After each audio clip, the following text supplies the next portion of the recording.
Big deal alert. Sacramento B. Independent voters now outnumber Republicans in California, by Alexei Koseff, Political Data Inc.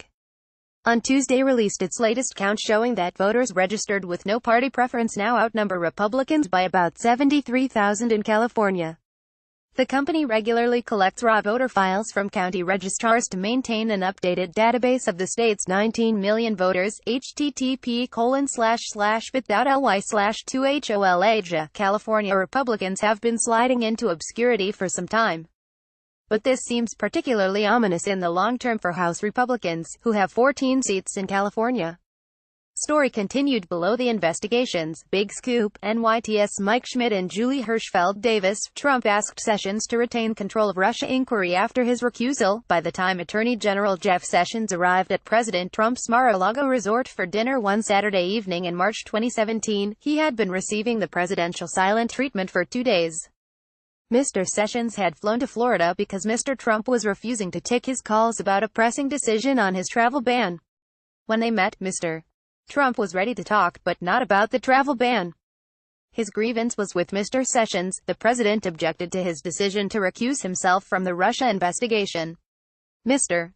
Trump, who had told aides that he needed a loyalist overseeing the inquiry, berated Mr. Sessions and told him he should reverse his decision, an unusual and potentially inappropriate request. Our Sessions refused. The confrontation, which has not been previously reported, is being investigated by the special counsel, Robert S. Mueller III, as are the president's public and private attacks on Mr.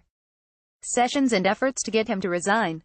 Mr. Trump dwelled on the recusal for months, according to confidants and current and former administration officials who described his behavior toward the Attorney General. https://nyti.ms/2xpndkr et2 Trey Gowdy. FBI was right to deploy informant, senior GOP lawmaker says, by Kyle Cheney, a senior House Republican who was part of a highly classified Justice Department briefing last week, said on Tuesday that the FBI acted properly when it deployed an informant to gather information from advisors to President Donald Trump's campaign in 2016. Rep. Trey Gowdy, RSC, said last week's briefing, convened by the Justice Department under pressure from Trump, convinced him even further that the FBI's information-gathering steps were appropriate. I am even more convinced that the FBI did exactly what my fellow citizens would want them to do when they got the information they got, he said in an interview on Fox News. He added that the information also suggested that the effort had nothing to do with Donald Trump. https://politi.co/2 Sue Feelgood Wednesday morning. The President, HHS Secretary Alex Azar and Ivanka Trump will attend the White House Sports and Fitness Day today at the White House. The goal of this effort is to ensure that all American children are given the opportunity to compete and gain the developmental benefits of participating in sports, the White House said. Full list of appointees https://politi.co/2 is 4xlb. See paper, The Potential for Youth Sports to Improve Childhood Outcomes https://politi.co/2kbok. By signing up you agree to receive email newsletters or alerts from Politico. You can unsubscribe at any time. Immigration news. WAPO's Nick Miroff. Trump's zero tolerance at the border is causing child shelters to fill up fast. The number of migrant children held in U.S. government custody without their parents has surged 21% in the past month, according to the latest figures, an increase driven by the Trump administration's zero-tolerance crackdown on families who cross the border illegally. Although the government has not disclosed how many children have been separated from their parents as a result of the new measures, the Department of Health and Human Services said Tuesday that it had 10,773 migrant children in its custody, up from 8,886 on April 29.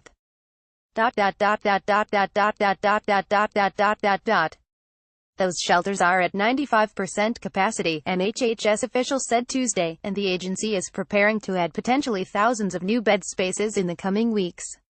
https://wapo.st/2 idle 7 oi scoop AP sources US to impose limits on some Chinese visas, by Josh Lederman and Ted Bredes. The Trump administration plans to shorten the length of validity for some visas issued to Chinese citizens, the State Department said Tuesday, as President Donald Trump works to counter alleged theft of U.S.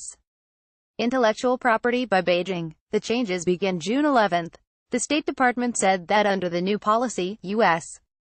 consular officers may limit how long visas are valid, rather than the usual practice of issuing them for the maximum possible length.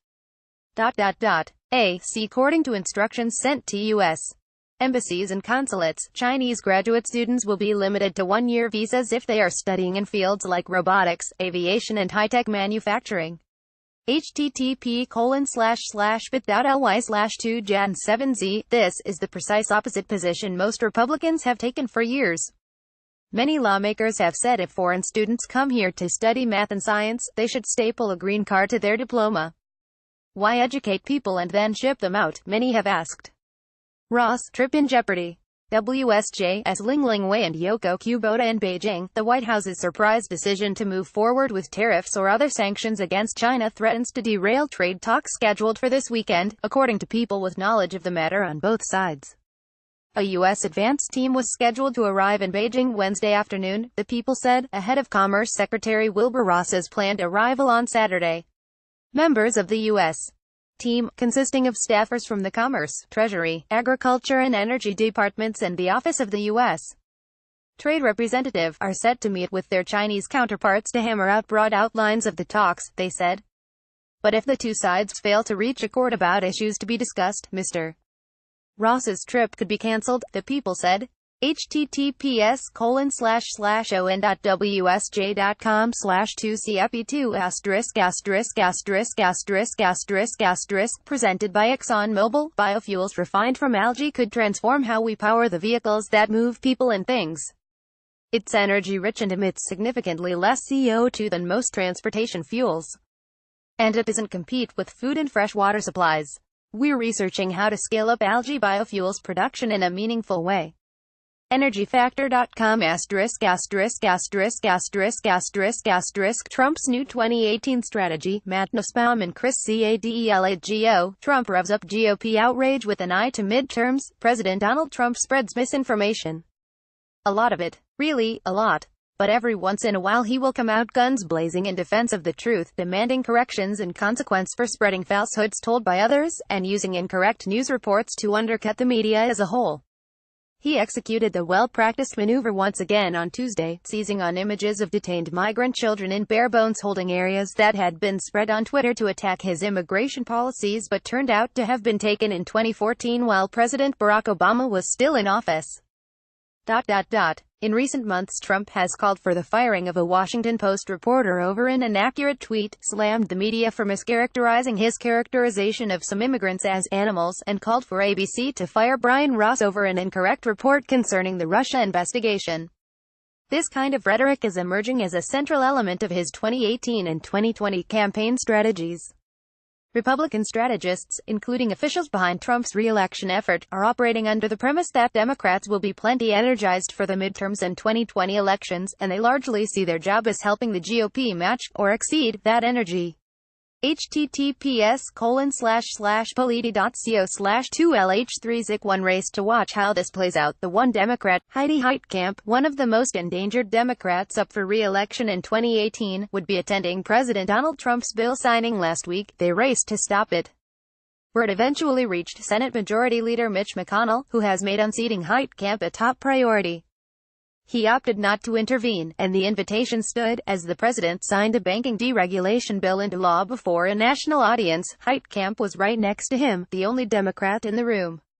As the election year kicks into high gear, Republicans have grown increasingly frustrated with Trump's ongoing flirtation with the freshman senator. At a time when many in the GOP fear that the president's unpredictable style will undercut their best-laid midterm plans, the relationship has given Heitkamp, who is seeking re-election in a state where Trump won nearly two-thirds of the vote, fodder to portray herself as a presidential ally. https://politi.co/2jenfer.wh Strategy Memo. NYTS Julie Hirschfeld Davis, Jonathan Martin and Maggie Haberman. Trump's summer campaign priority. Target red state Democratic senators. President Trump is planning to focus his midterm campaigning this summer on red states with competitive Senate races where he has a deep reservoir of support and can bring a message devised to stoke partisan outrage. The strategy is intended to take advantage of his star power among core Republican supporters while minimizing his exposure in states with competitive congressional races where his polarizing presence could help motivate Democrats as well as independents and moderate Republicans. https://nyti.ms/2jailst The Tennesseans Joel Lieber, tool of Senate Minority Leader Chuck Schumer, DNY, https://tnne.ws/2jo9n, AP, with the full quote, he's a tool of Chuck Schumer and of course the MS-13 lover Nancy Pelosi, Trump said.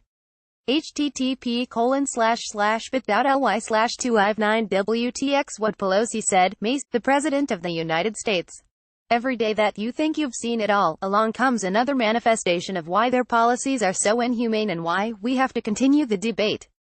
Striving for bipartisanship, with openness for what is at stake and what the choices are and to be unifying in every way possible. Calling people animals is not a good thing. First-hand observation, NYT's Julie Hirschfeld Davis, at Julie Davis, depressing sight at Trump rally in Nashville, adorable young boy, probably about my son's age, pointing iPhone at me. NBC News, Jeff Bennett, at Giafer Bennett, Trump, in Nashville, says African Americans have blindly voted for Democrats for over 100 years, if only black folks had the right to vote.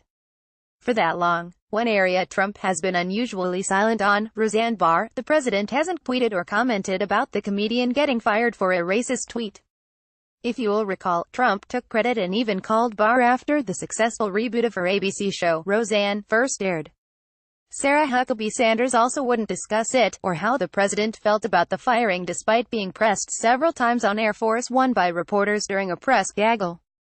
Roseanne responds at 9:15 p.m. Guys, I did something unforgivable, so do not defend me. It was 2 in the morning and I was ambient tweeting it was Memorial Day too. I went too far. I made a mistake. I wish I hadn't, but don't defend it, please. Thai. Pyongyang update. CIA report says North Korea won't denuclearize, but might open a burger joint by NBC News' Courtney Cube, Ken Delanian and Carol E. List. A new U.S. intelligence assessment has concluded that North Korea does not intend to give up its nuclear weapons anytime soon, 3 U.S. officials told NBC News, a finding that conflicts with recent statements by President Donald Trump that Pyongyang intends to do so in the future.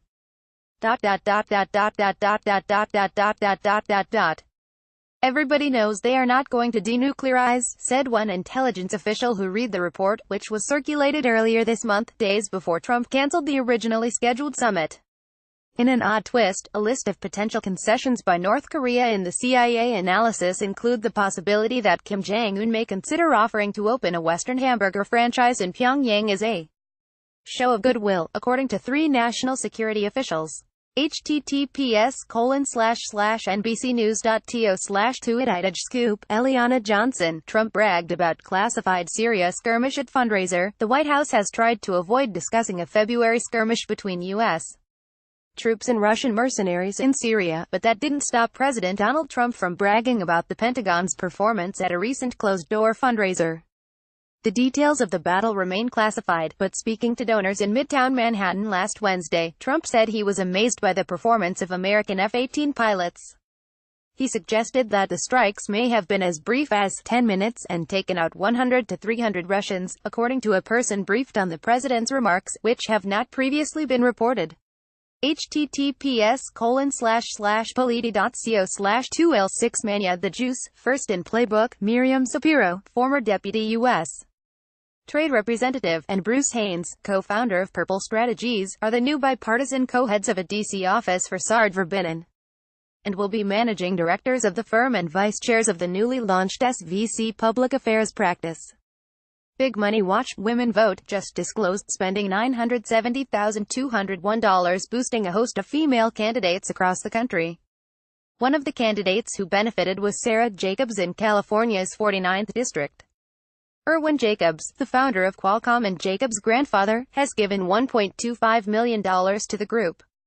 Alex ISENSTADT is reporting that Trump is expected to address America First Action's Leadership Summit, according to the Super PAC's president, Brian Walsh. The president is slated to speak on the second night of the 2-day conference, to be held June 18 to 19 at Trump International Hotel in Washington. Getting in won't come cheap. Donors will need to pony up at least $100,000 to attend. VIP status will be at least $250,000. https://polity.co/2sjtlkc Trump's Wednesday. In the afternoon, the president will sign the Right to Try Act legislation that will allow terminally ill patients to seek experimental drug treatments that are not yet FDA approved. He is meeting with Secretary of State Mike Pompeo. Where is Melania? Annie Carney, White House silence on Melania Stokes conspiracy theories. During the 2 weeks since Melania Trump returned to the White House following what was described as a relatively minor surgery, a period during which she has been absent from ceremonial events like a Memorial Day wreath-laying at Arlington National Cemetery, conspiracy theories have flooded in to fill the void of information about the First Lady's health and whereabouts. The White House has released almost no information about Trump's condition since May 14, when her spokeswoman said the First Lady was undergoing a routine embolization procedure at Walter Reed National Military Medical Center to treat a benign kidney condition. Her team chose to leave unexplained her extended 5-day hospital stay for a procedure that is typically completed in one, or her subsequent disappearance from events at which the public has come to expect to see her next to her husband. The directive to reveal less, not more, has been coming straight from the First Lady, according to people familiar with the situation. In contrast to her husband, who has a symbiotic relationship with the media, Melania Trump is nonplussed by any attention, people close to her said. And she views most of the questions about her health not as driven by real concern, but by nosiness. And she doesn't care to play the game, even as the price of feeding the rumor mill. https://polity.co/2xgo Another one bites the dust. Scandal-plagued Missouri governor resigns, by Alex Eisenstadt and Cristiano Lima. Scandal-plagued Missouri Republican Gov. Eric Greitens announced his resignation on Tuesday. The governor made the announcement at a press conference in Jefferson City. LTGOV. Mike Parson, a Republican, will become governor. Greitens is confronting a swirling legislative and criminal investigation into his conduct, inquiries that have spanned from invasion of privacy charges involving a former mistress, to possible campaign finance violations, to alleged misuse of a charity for political donor purposes. Last week, a Missouri House committee investigating the governor issued a subpoena ordering him to answer questions.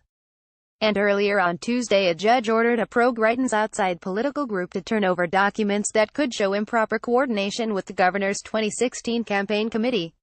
https://polity.co/2zokt1 Elena Schneider in Irvine, California. California Democrats agonize over House primaries. We need a range of solutions to meet growing energy demand while reducing emissions to address the risk of climate change. Visit the Energy Factor to learn more about some of the bold ideas and next-generation technologies we're working on to meet this challenge. EnergyFactor.com ********** Sir Real Estate, a new listing sets the record for the most expensive home to ever hit the D.C. area market, by WAPO's Sarah Polis. All you need is $62.95 million. The gigantic 48,900 square foot residence, aptly dubbed The Falls, for its location right over Maclean's Great Falls Park, was previously owned by the late James Kimsey, a local business executive who co-founded AOL. Kimsey built the stately residence, which boasts an infinity pool and spa that overlook the Potomac River, and a garage with a capacity for 30 cars, in 1999. He called the estate home until he died in 2016. With 8 pics on one page. https://wapo.st/2geek3medIawatch Trump alumni, Kaylin Dorr, at Kador_USA. Some personal news. I'm proud to announce I've joined Sinclair Broadcast Group as executive political producer. He paid for a coach ticket and the seat was moved at no additional cost to taxpayers, according to a Labor Department spokesman. Pic http://bit.ly/2L8xib. Rudy Giuliani with arms crossed at a table in the lobby of the Trump Hotel. Out and about, Precision Strategies celebrated its 5th anniversary last night with a new website, video, http://bit.ly/2Jesus7df and rooftop party.